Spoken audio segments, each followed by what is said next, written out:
You're listening to the Empowering Process podcast with your host, Gail Kraft.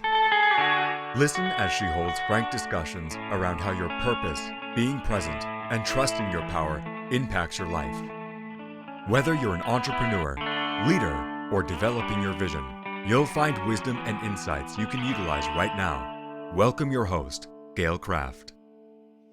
Hey there, everyone. Gail Kraft here. I am sharing with you in today's podcast a couple of people who are going to talk to you about the shame of addiction. This is a problem that is deeper than you think. This is going to be tough stories. It's going to be hard to listen to. But these are two individuals who are brave enough to come forward with some of the things that have happened in their life and what getting out of addiction and staying out of addiction really means to them and their family. So, thank you very much for joining me today. Get ready to listen. The shame of addiction. We're recording, and today we have with us a dear friend, Devon, and she has her last name there. Yay, Devon Pratt. And so she is bearing her soul with us for the first time live, though this won't be live when you watch it, but it is the first time she's going to be open and honest with those outside her immediate circle about what it's like to be an addict. And so we're talking about the shame of addiction. And there is shame in anything that we do that we think isn't, okay with society. But there is a life of missing something in order for someone to become addicted. For anyone to be extreme in anything that they do is because they're trying to fill that hole. Mm-hmm. And in Devon's case, what she was trying to fill was that need to have a home, that need to find a place that is right. And so, Devon, thank you so much for sharing your story with us. Absolutely. And, tell us about that 11-year-old girl who started off and found home right away. Well, as you mentioned, I was 11. I was left alone and had access to alcohol, which is where things kind of started, as it often does. And I had 2 bottles of wine the very first time I drank. And I remember as it started to take effect, one of my very first thoughts was, yep, this is what I was looking for. This is what I've been searching for, that feeling of being home. And it was interesting to me. It's interesting looking back on that now as an adult, thinking about being 11 years old and realizing that that was an impactful moment, realizing I'm in trouble. And I knew from the moment I first started drinking that I had an issue, that this was going to be a problem. And I dove headfirst trying to escape, some of the things that I had experienced in my life that felt too intense for me to process. And so, having an option that allowed me to kind of step out of that mindset, gave me that mental break, and for me, a very physical break as well, because I do tend to manifest emotion in my body physically. And so, having that momentary, short-term, vacation from reality. I was going to say ecstasy. Yeah, it was exactly what I needed at the moment. So you were drinking at 11, and you continued to figure out how you were going to get your hands on alcohol. Yep. And at what point did it not work quite so well and you progressed to another level? I started blacking out very quickly. I was probably around 12 when I had my first blackout. And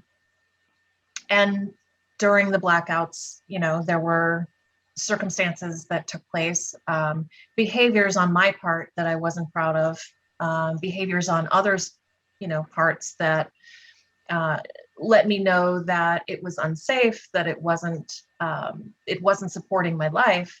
But at that point, the benefits outweighed the risks still.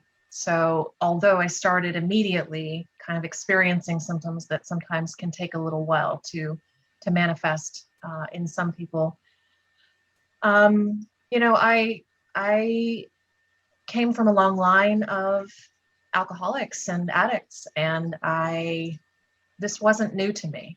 This wasn't a lifestyle that I was uneducated about. Right. And so it was almost a very, sometimes I think children, teenagers, young adults, as they start out addiction, sometimes they kind of fall into it. Whereas I feel like I sort of consciously walked headfirst into it, and then dove into it. And so there wasn't necessarily as much of a tipping point where I felt the control leave my life. It was more a matter of choosing to lose control. And obviously at that age, I was not aware of the negatives that would come down the road that were much more serious. But I certainly was having experiences throughout high school that should not be part of a high school experience. I'll say that. Right. You and I have had the conversation, or I've had a one-way conversation with you about my experience with befriending. I have a lot of friends who are recovering alcoholics and drug addicts. It's crazy when I think about it, but we are all in this enlightenment type of business as well. And in conversations with some of those folks, I hear a theme about that feeling that of being home is even more than that, because you do enter another realm. You do enter another dimension. You do touch the gods, if you will, which is an experience we certainly can get in a more healthy way. But to be able to shoot up and get there is ecstasy, right? It's ecstasy, right? And you want more of that experience. And I know that you went from alcohol to other to drugs. So let's talk about that progression as well. So there were the natural kind of experimental moments in high school, a little bit of cannabis here and there, maybe some LSD. None of that really felt the same as the alcohol for me. It was very momentary. It felt like it was just for fun. The alcohol always throughout my experience was kind of the baseline. It was the thread that was constant running through my experience of addiction. Other things throughout my younger years tended to take a little bit of a back seat.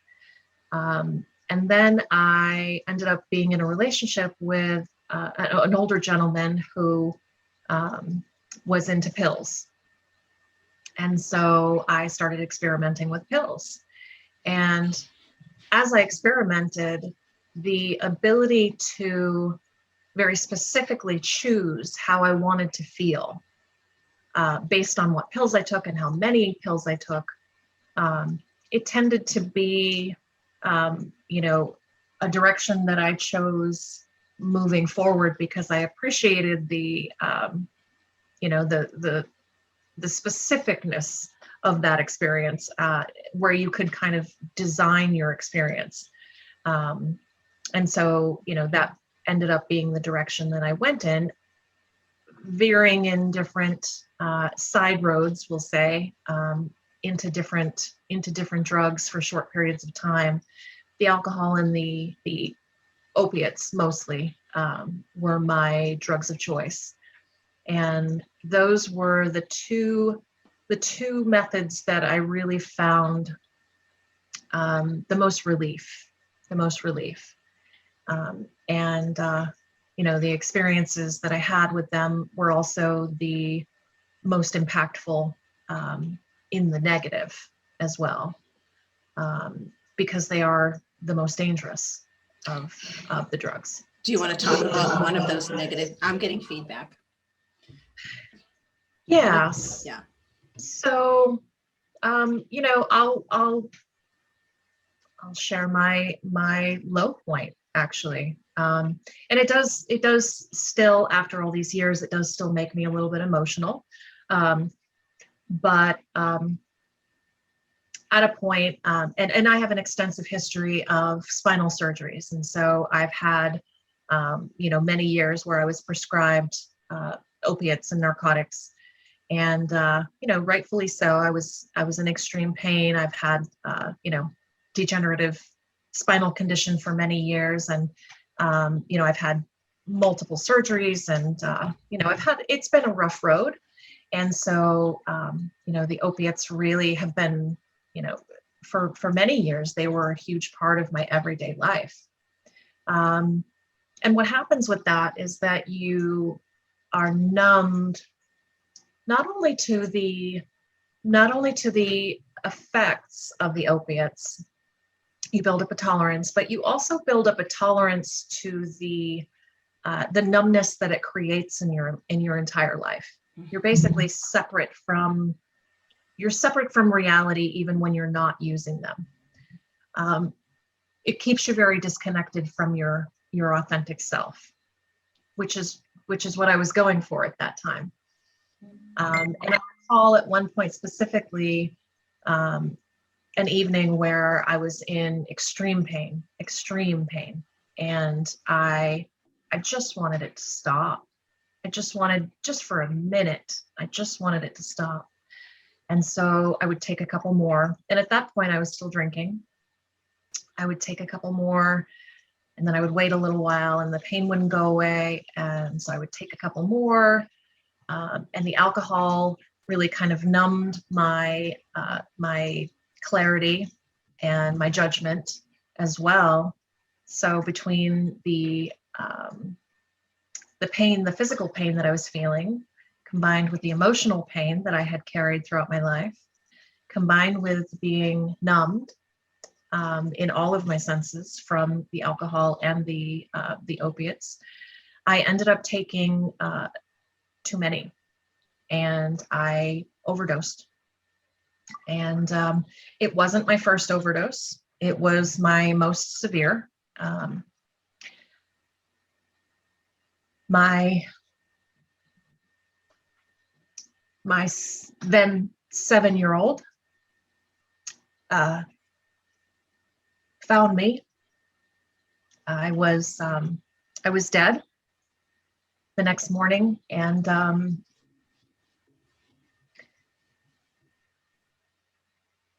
obviously I was revived. There was some experiences that I had with that really changed how I felt about life overall, just to simplify that experience. And when they revived me with those paddles, they brought back to life more than just a heartbeat. It was a true awareness of where I was and how close I was to the edge. And for the first time in my life, I realized that I didn't want to be that close to the edge anymore. And that realization started the process, the long process, of finding my way back, Well, I don't think you even can say finding your way back, Devon. Finding who you are. I don't think you ever knew who you were, Right. right? That was Right. the search, right? The experiences I think that you have growing up that allow you to discover who you are, what you like and what you don't like, and who you really who you want to be. Um, there were circumstances growing up that didn't allow for those moments. When things are going from one catastrophe to another. And me as the child who kind of settled into the role of being the mediator, being the one who made things better. I took that role very seriously. And so by constantly focusing on how others were feeling, how others were doing, what they needed, how to keep them happy, how to keep them calm, um, by constantly focusing all of my attention outward, there wasn't enough time for me to sit with myself, to sit with my thoughts, to sit with my feelings, or to have experiences that would have really allowed me at that time to really, figure out what I was working with. And I think that's the biggest thing. And you kind of nailed it. I was looking for home. And what I realized was, after all these years, home is inside of me. I am home. And having that clarity, having that perspective now, it's something that no one can ever take from you. And it's something that you never need anything outside of yourself to reach. It's there. It's waiting for me all the time. It's there constantly. And I would say, first of all, tell us how many years you have been clean, if you will, but also this is not something you solve. Even your realizations, we were talking before the recording, right? You don't solve or, well, I've dealt with that. And so that issue is gone. Right. Right. As I have found out through my life, right? New ones, which are very similar, come to light as you peel the onion. So talk a little bit about the years that you've been working on this and what it's like for Devon to stay home every morning when she gets up. So I will have 11 years on May 10th. So coming up in a few days. Thank you. And throughout those 11 years, it's been a very, if you had asked me 11 years ago, I would have had a different response as to how my everyday feels. If you would have asked me 5 years ago, 1 year ago, even. Right. As you said, it's peeling an onion. There are things here that took a long time to cover up, and so unpacking that and exposing and bringing to light and allowing things to be in the air. That's what my everyday looks like now, connecting with that authentic Devon, peeling back the layers and discovering what I like and what I don't like. That's an everyday process. That's a daily thing. And it's constantly evolving, which is fun. It's so fun to be me now. I'm an intense person. I'm a very, very intense person. I feel everything very, very strongly. And so allowing myself to really trust that I can feel these really strong emotions, and I'll be okay. And not just okay, but that I can grow from those, and that I can, I don't have to numb those to feel okay. It's all right to feel things strongly. And, it's fun to discover who you are. If you let it be fun, it can be really fun. And we've been on this journey actually together for about a year. right? Yep. You and I connected a little bit more than a year ago. We collaborate together, and I adore watching the pain that you go through and that you handle it, right? Whether it's physical, emotional, psychological, you will listen to those who say that's not cool, and then go and unpack. Yeah. And unpack, I love that word because that's exactly what's going on. It's like lifting the cover of this, lifting the cover of that, and examining, why is this coming up for me, and why is it so important, and realizing that, hey, maybe it's not so important anymore. And that's the difference, is doing that process even a few years ago, 5, 6, 7, 8 years ago. That unpacking process, although necessary, felt a little scary. It caused some anxiety to do that. I did it anyway, but it wasn't a fun process necessarily all the time. And that's the difference now, is that when things come up and I feel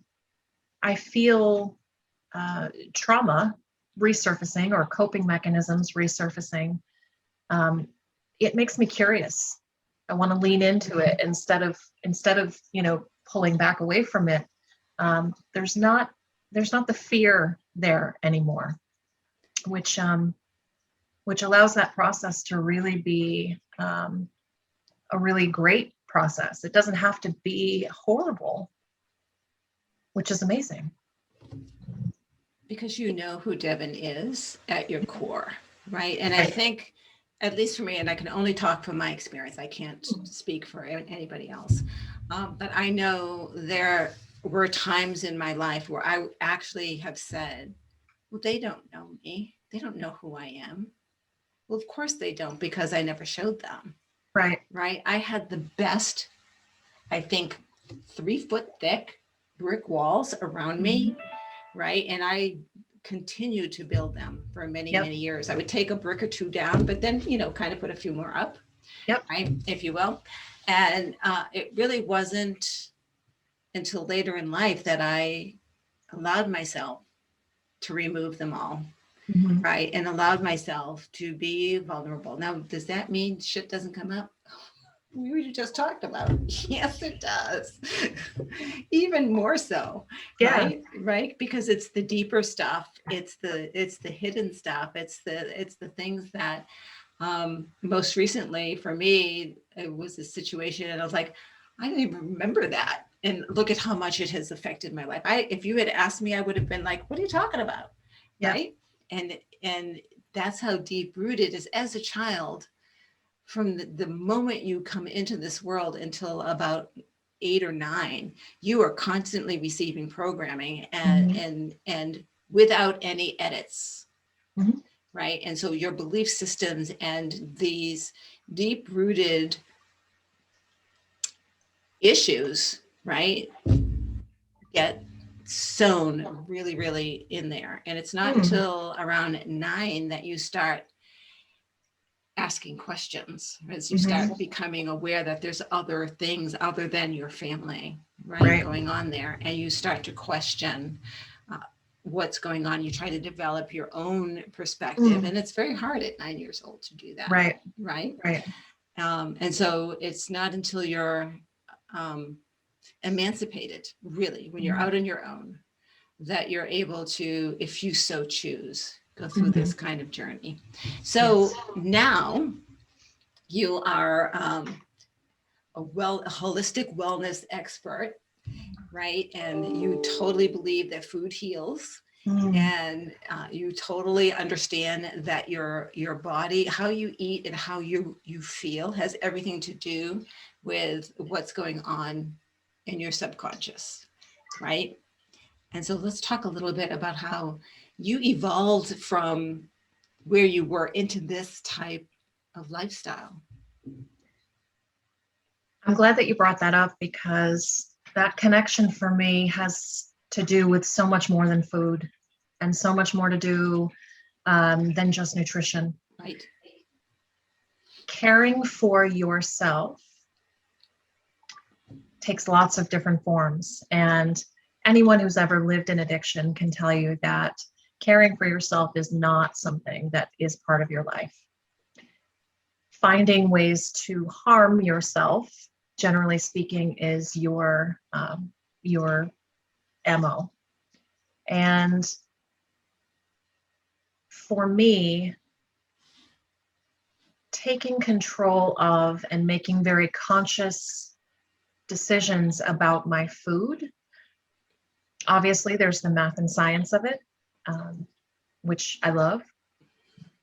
But on a much, much, much deeper level,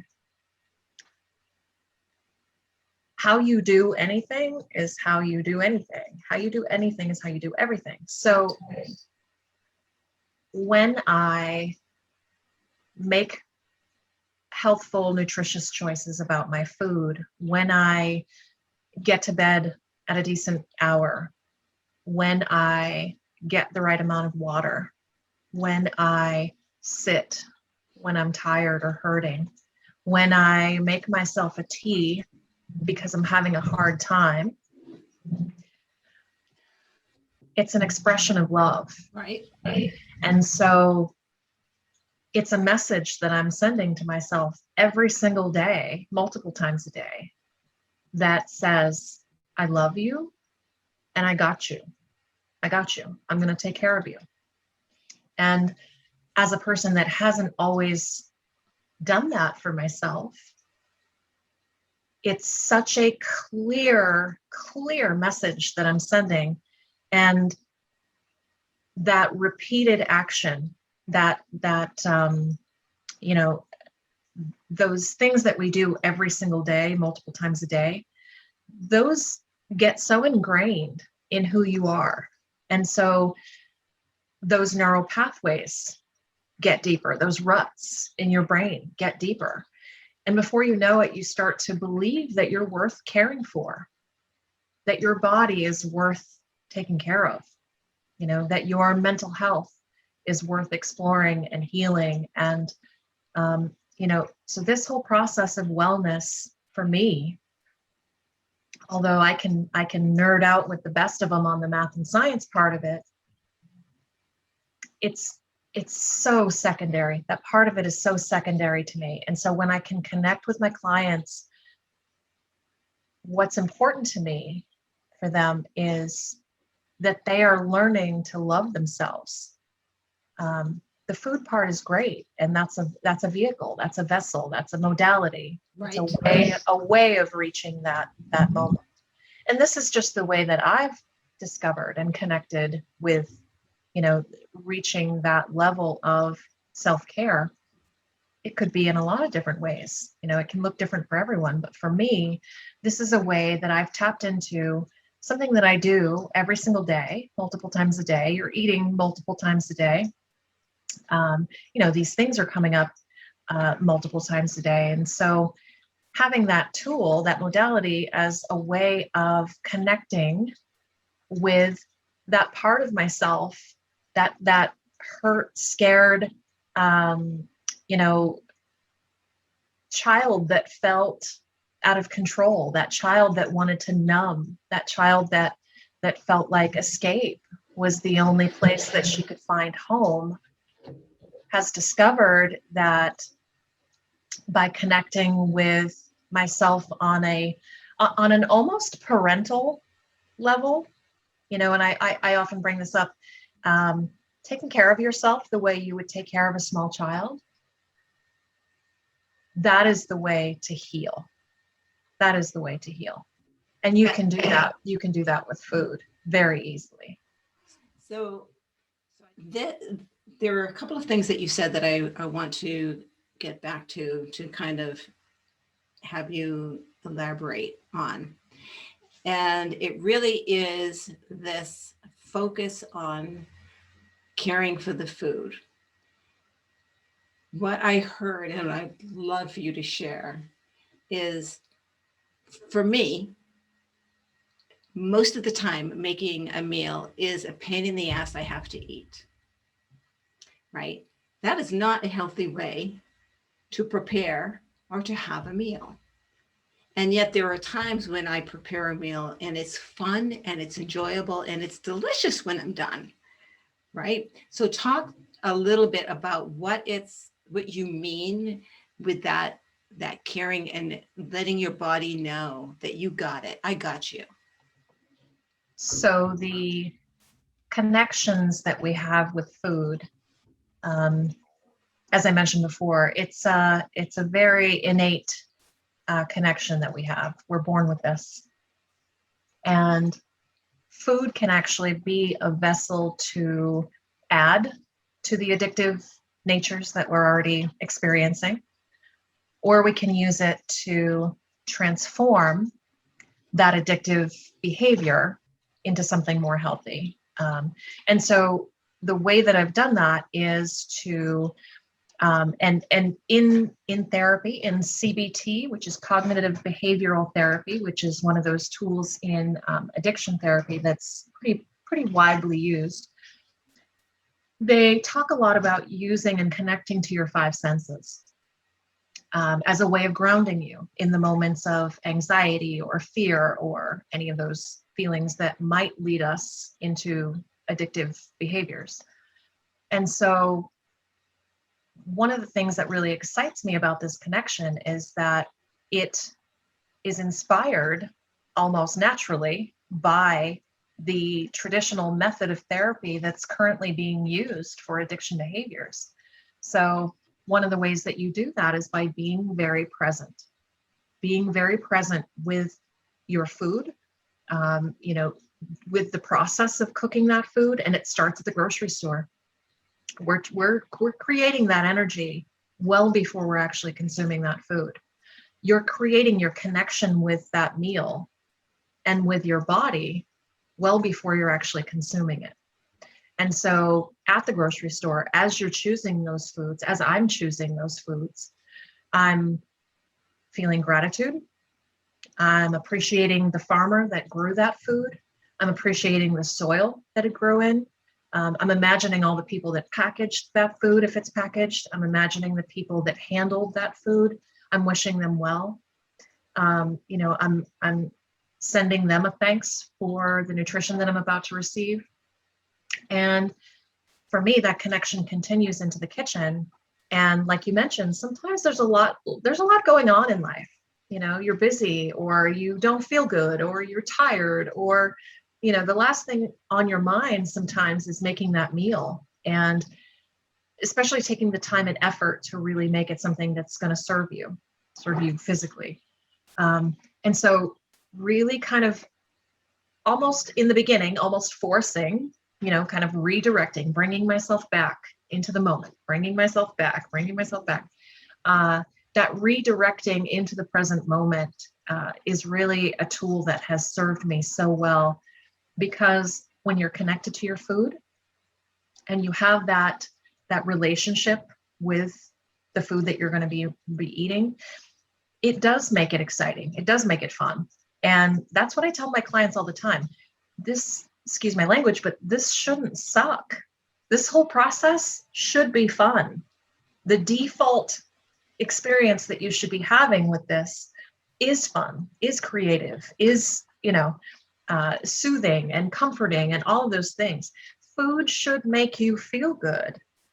And if it doesn't, then, maybe unpacking, as we mentioned before, unpacking some of those reasons why you might be choosing foods that harm you.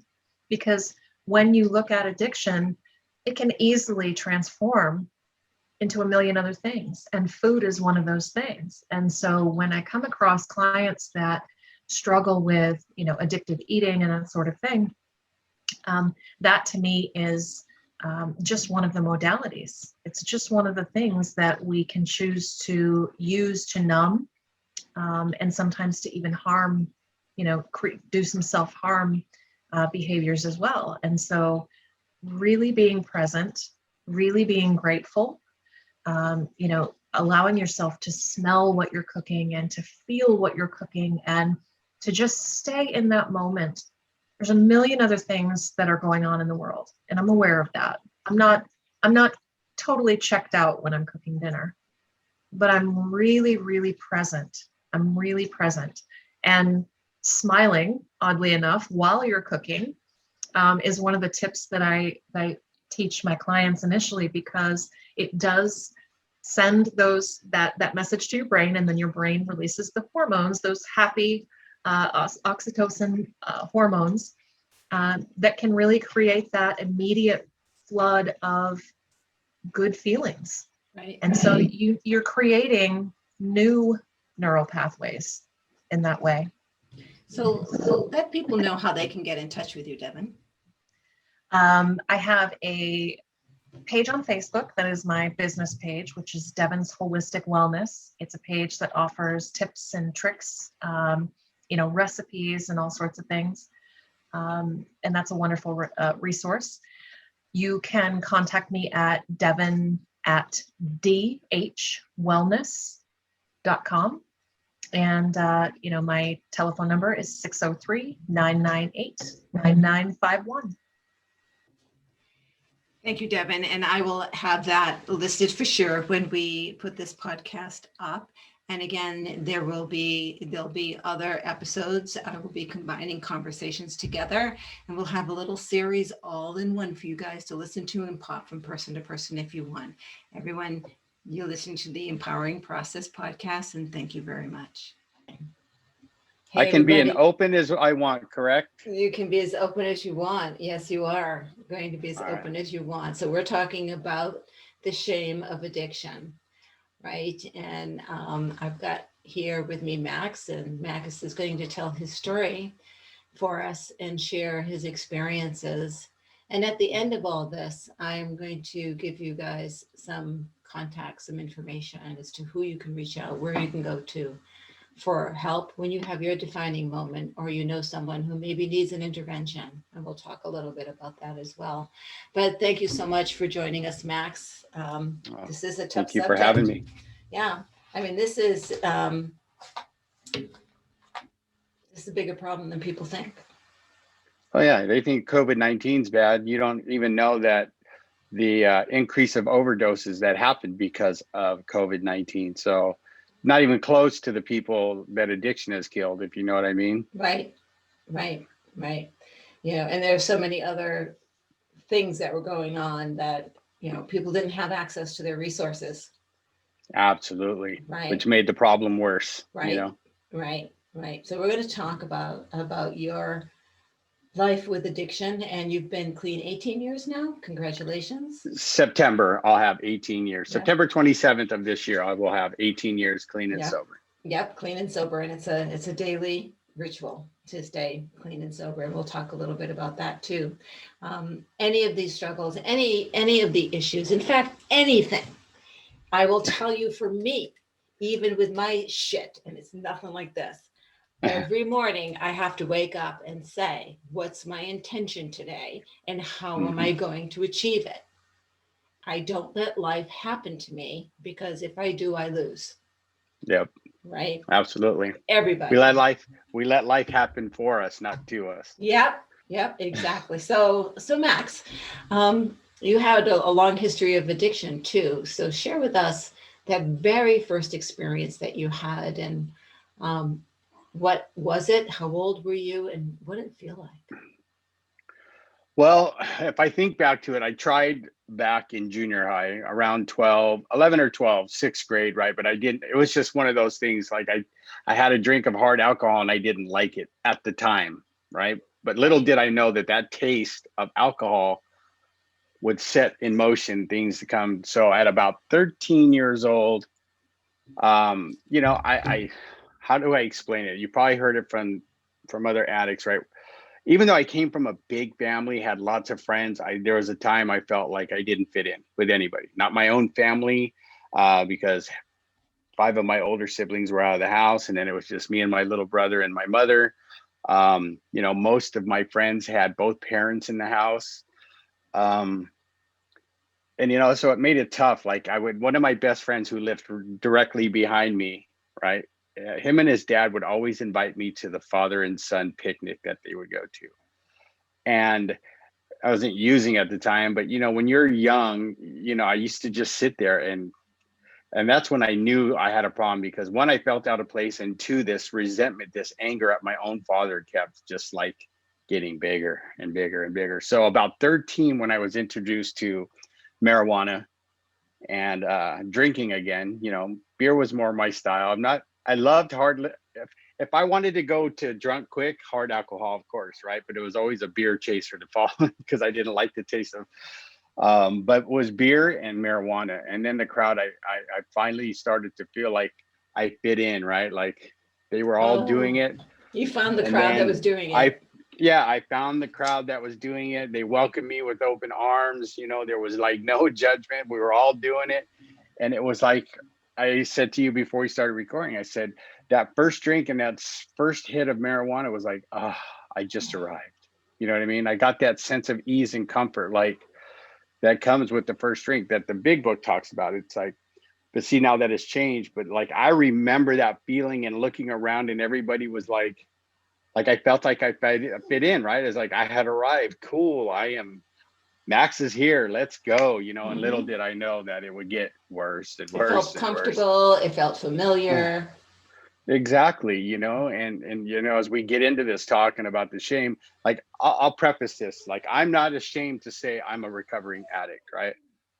But we'll talk about where that shame comes from and what keeps people out there when they're drinking or using drugs, right? Because when they start coming down, it's so overwhelming, the guilt and the shame that you feel, that you're like, I got to do something about this because I don't want to feel it.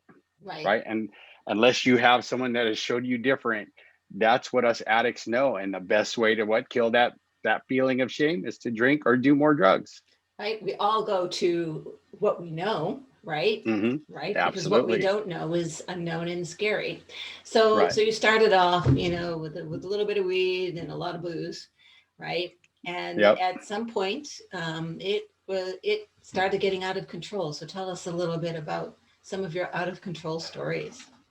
That's so many of them. I know. Pick one. I'm going to pick a couple here that, that like were turning points for me. So like through junior high, right, it was just experimentation and fitting in, right? So it wasn't a problem back then, but, I didn't heed the warning signs. Like I said, the first one going, I feel like this feels good. Like that should have been my first red flag, but now I chose to ignore it. Like in high school is when I started, like my sophomore, junior year is when I started experimenting with the harder stuff, like hard liquor, not just marijuana, but cocaine, doing acid, and just anything I could get my hands on, right? What you'd think. So this would all build up to after I graduated high school, right? Another warning sign, I got in trouble for drug use in the Navy. I mean, I still got out on an honorable discharge, but most of my stories come after that, after my marriage. And when the divorce happened, that was, so for instance, I remember I think I shared with you one time, I was living at my mom's house, right? And I didn't technically want to say I lived with her. So she had this huge garage. So I turned half of it into a room so I could say, I got my own place. This is the stuff we rationalize, right? So, well, in that process, I found, because my brother had just got out of his first prison term, right? So I found this spoon and, of course, a syringe. Of course. And I'm hanging around people again that are partying, that are doing harder stuff. And I get it. I think he's either doing meth or he's doing heroin, right? So, well, I steal that and I take it. And what led to one of my, after going through the divorce and that pain and not wanting to deal with it and really not having any tools to do so, and not having anybody that really could help me out, because like I said, I had no father. My mother was older and she did the best she could. So one time what happened is, as I got deeper into my meth use, right, I did it, I snorted it and smoked it. And then I found that needle and that was it. That was over, right? I didn't have to feel any pain, because now not only did I have my alcohol, I had my meth. So anytime I felt that guilt or that shame, especially shame, guess what I did? I'd stick a needle in my arm, right, and it would make everything okay, and I didn't have to feel. And So it started progressively getting worse, right? And I'm out of the service. I'm divorced. My wife, ex-wife, has taken the kids to Oklahoma, um, or Nebraska without my knowledge, and which crushed me, because the only thing really at that time that was holding me together were my three children, that, like, on weekends, the only time I had any sense of, you know, still having something to hold on to was them, right? Because I would tell my friends, no one's coming over. I have my kids. It's just me and my kids. I'd spend the weekend with them. So one night, I think it was a year or so after our divorce, right? It's my birthday, and a friend takes me out. We go to the bar. I'm drinking up a storm, right? He hands me about a half gram of this stuff that, you hear the slang. It's called glass, right? And it's like a half gram, and that's a lot, right? So I think I'm drunk. This is just going to even me out, and I can be mellow. And well, I ended up doing the whole thing in the needle and shooting it up. And I remember, the only thing I remember was this warm feeling, and then waking up the next morning on the floor of my bedroom with the needle sticking out of my arm. I had overdosed on meth. And see, this is where the progress, it progressed so quick. Most people would have took that as a sign and said, I'm done, right? Like, there's something seriously wrong with you, Max. I got to quit. I called my friend who had that. I told him what happened, and he goes, you all right? And I go, yeah, you got any more? You need to bring me some. And I remember him getting silent on the other side of the phone, just like, you just overdosed and almost died, and you want more. And I didn't, because you're talking about that shame we felt, right? Here's what happened. So when I wake up, that's the first thing that hits me in the morning, right? The shame of, like, now I'm using a needle to get through the day. I'm using a needle to make me not feel the shame and the guilt. And, it got so bad, Gail, that, like, when I would take showers and stuff, I would brush my teeth in the shower. I would shave in the shower. Not like I had a lot to shave, but you know what I mean? Because I didn't like the guy that I was seeing in the mirror. Because if I did, all that shame would kick in. And I was basically killing myself on the installment plan every time I took a drink and a drug. And I didn't know how to deal with it. I had no idea. And, and then the arrest started happening. First it was minor because I wasn't taking care of my stuff, like driving on a suspended, no registration. And then towards the end, I finally get a felony, right? And I'm looking at 3 years in prison. And, it's just, we all go through it. All of us who are in recovery we try to use those stories now so that we don't feel that guilt and that shame anymore, right? We learn the tools that we need. But when you're in active addiction, the shame is so powerful. Like I said, you don't even want to see yourself in the mirror because you don't like what you see. And that's just one of the stories I can tell you. Like, we'd be here for the next few days if I told you every story that I went through and stuff that happened. But that was one of the things. Even while you were in prison, you fought getting clean. Oh, the last time I was in jail, yeah, I remember. They were snorting their psych meds and stuff, and I didn't want to be sober, so I remember doing that one time with a bunch of the guys. Right? Hey, you want to snort? I didn't even ask what it was. I just said sure, and I remember doing it. And I don't know if you remember the original Poltergeist. When she goes to go after her daughter, and that hallway stretches out like it does. Well, that's what happened to me. My bunk was probably 2 or 3 bunks away. And I just remember seeing my bunk go like all the way to the back of the room. And I just remember looking at the guys, and I woke up the next morning, sprawled out on my bunk, dripping in sweat. I was like, so I couldn't claim any of my jail time as clean time because I didn't stay clean. Right. We found a way, where there's a will, there's a way, they say so. Right. So I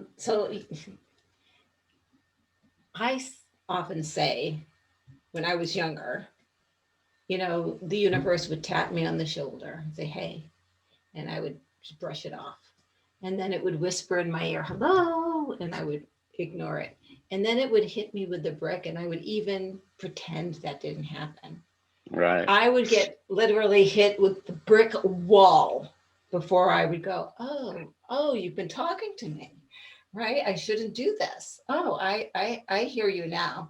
Right? It took me years to listen to that inner voice and actually not question and make whatever pivot or change I needed to make in order to go in that direction.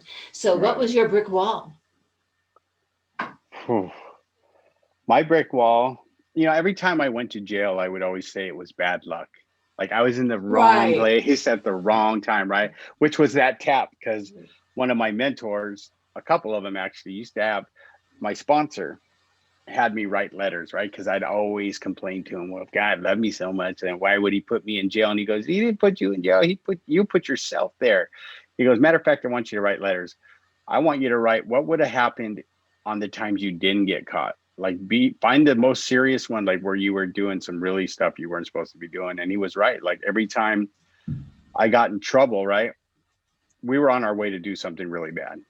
And I would get in trouble and I'd get put in jail. And he goes, I think God was saving your life. And I came to that point where he goes, I said, you're right. Right. So it changed my thinking. So, there's so many. I think I told you the story of my mom coming to jail the first time, this last time before I got sober. And she said, I love you, son, but you're no longer welcome in my home. If you come near my home and I'm home, I'll call the police. And if my neighbors see you, then they're going to call the police. And then there was another wall that I hit where it was like, yeah, I got to, that one where God got my attention was I was in jail. I'm doing my last stint in jail. And my bunkmate, I was totally into self-pity, telling him how much I love my children. Right. And I was telling him about this picture I had of my 3 kids that was taken during Christmas. And a friend of mine that, I would wander into our house when I needed a place to stay would always watch that picture. It was framed, right? And never let, and I'd say, oh yeah, she's babysitting the kids. Poor me. I love my kids so much. And it was blah, blah, blah, blah, blah. And all of a sudden it got silent. And I'm going to be very open. This is what he got silent. I'm like, okay, what's going on? And he says, if you love your kids so much, what the fuck are you doing here? And I was like, whoa, right? I jumped down. Like, this guy just disrespected me. We're about to fight. He got up, jumped up, stared me in the eye, and something came over me where it was like, that was the most respectful thing he could have ever done. And I go, you're right. And he gave me a hug. I gave him a hug, and the rest is history. I got out, and here I am 17 years later. But that was one of those, that was a big slap in the face from God for me. Right. Was, I'm telling this guy I love my kids, but yet I'm sitting in jail and I'm not even with my kids. I hadn't even seen my kids for 9 years at that point, Gail, because drugs and alcohol were much more important, right? Killing that pain, killing that shame and that guilt was more important than me asking for help and going, you know what, I got to get back to being a dad again. It took me 9 years to pull my head out, as they say, and figure that one out. Right. And even then, how many years after the 9 years before you were clean enough, shall we say, to see your children? So here's what happened, right? So instead of sending me to prison, this judge gave me a third chance, right? Which later I would found out hardly gave second chances, especially if you didn't do his program the way he wanted you to do it. He sent me to a place which was like sober living / treatment, and sentenced me there for a year. And he told me if I slipped up that I would go to prison for 3 years. And, I ended up relapsing in that place.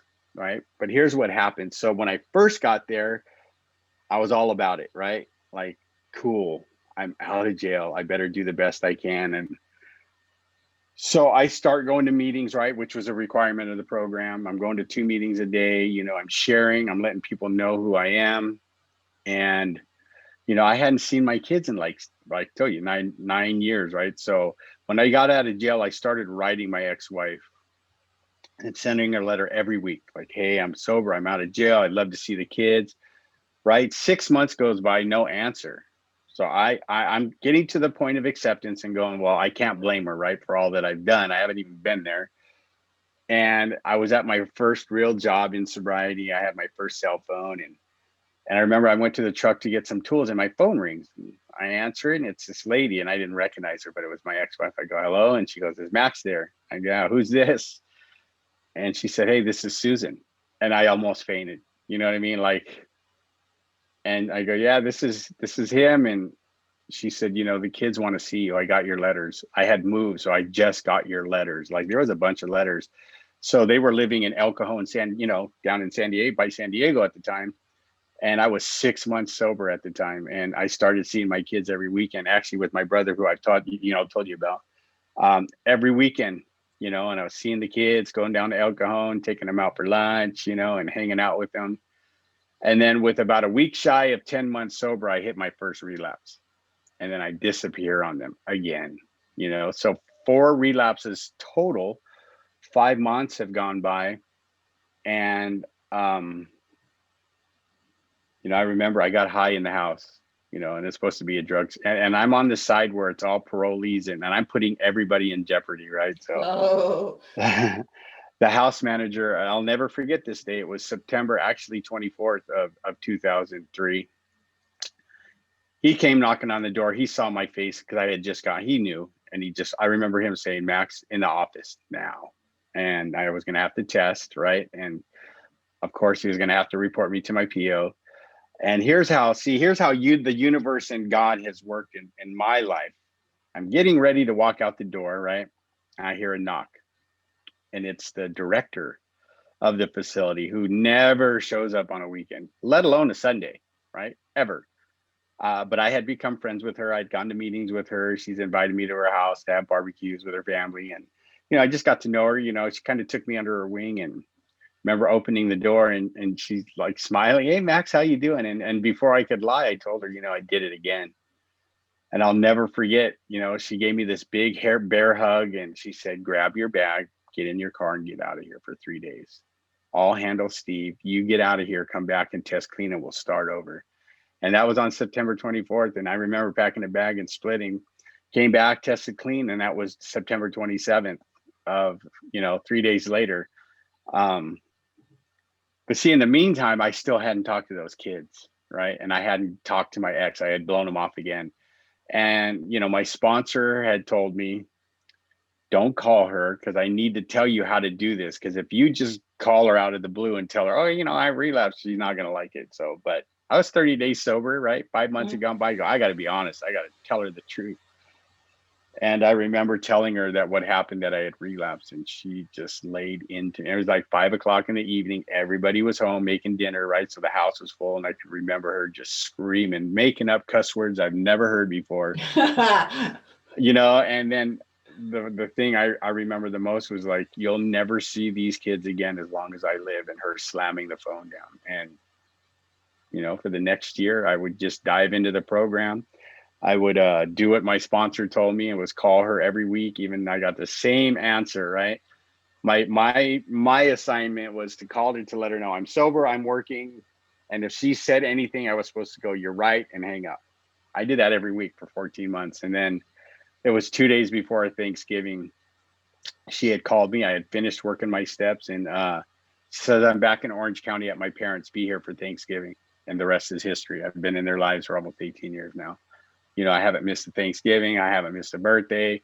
I haven't missed a Christmas, and they haven't had to worry about where Dad is for the last almost 18 years, because they know. And if they call, they call and I don't answer, they know I'm going to call them right back. So it's been definitely quite a ride.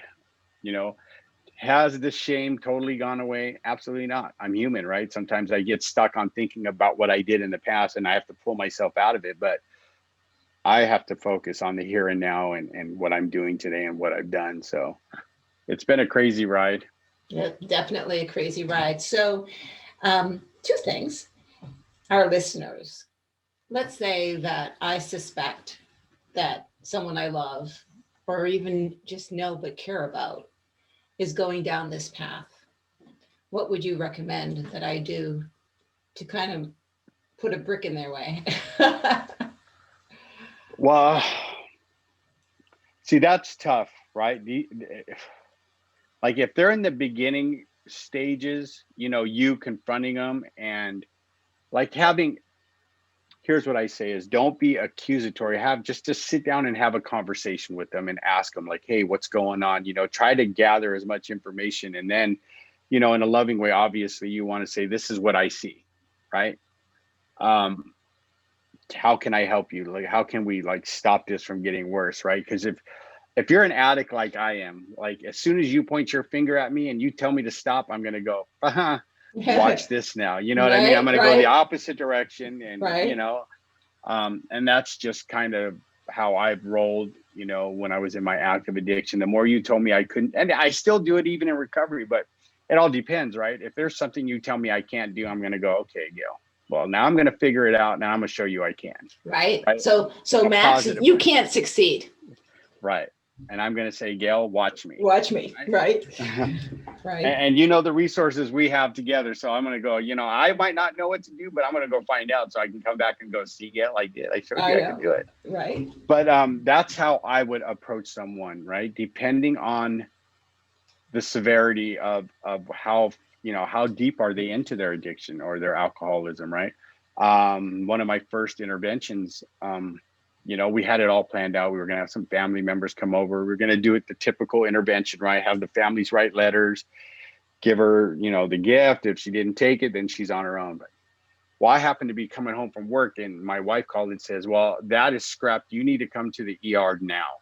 And I'm like, okay, are you okay? She's like, it's not me, just come to the ER. So, so my first intervention was done at an ER, right? And the doctor basically told her, you keep drinking, you're not going to make it out of this month. And, so I had that tough talk with her. It was funny because it was my wife and my friend's daughter. They're like, we're going to go talk to the doctor. And how my wife's winking at me, hint, hint, because I'm kind of slow sometimes, okay, I got it.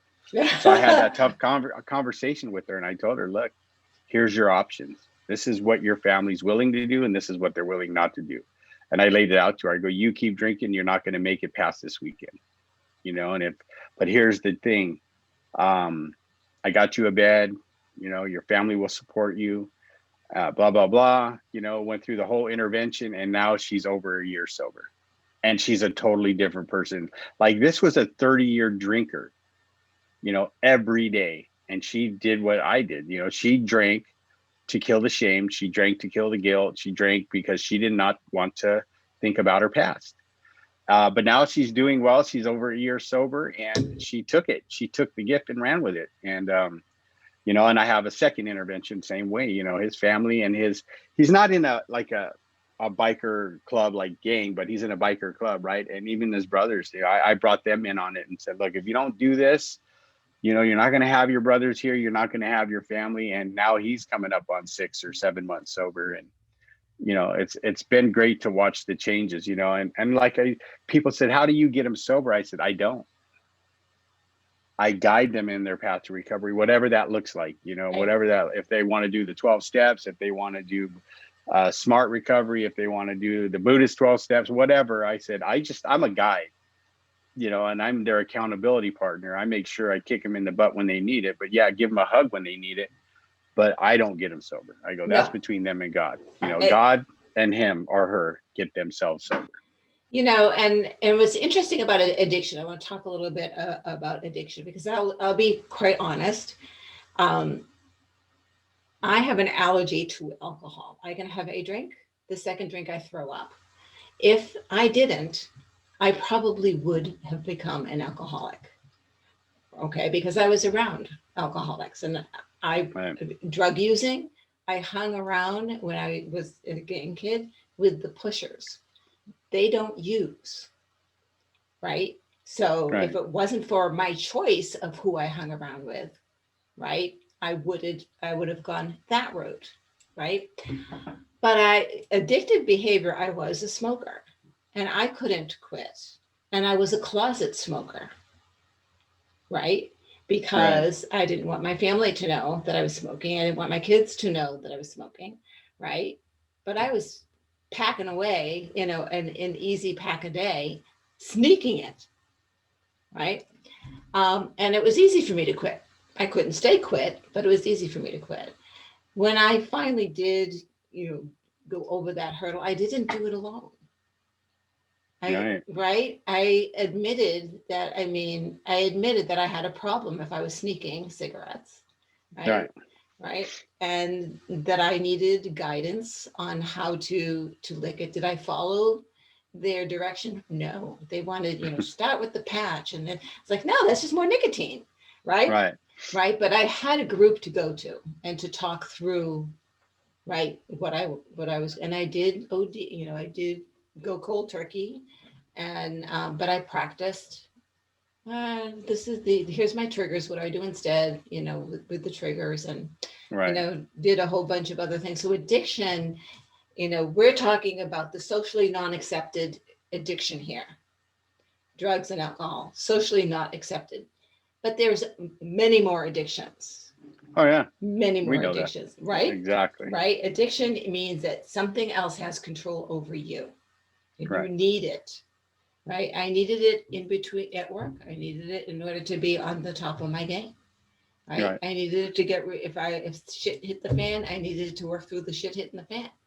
Right? Right? So, right? So, and yeah, there's shame there. I was hiding it. Of course I was shameful.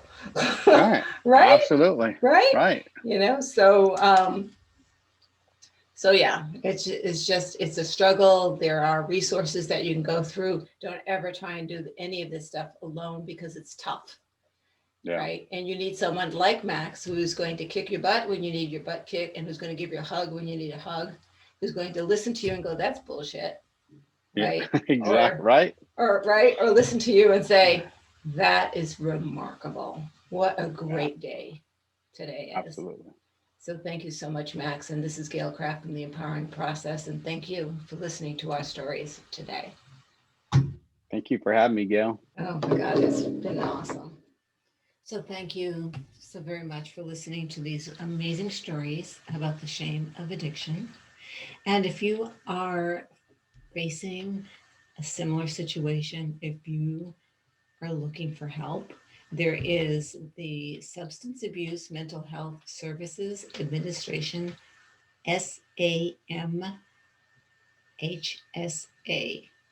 Get in touch with them, get in touch with your local Y, get in touch with the United Way, get in touch with AA, get in touch with a friend.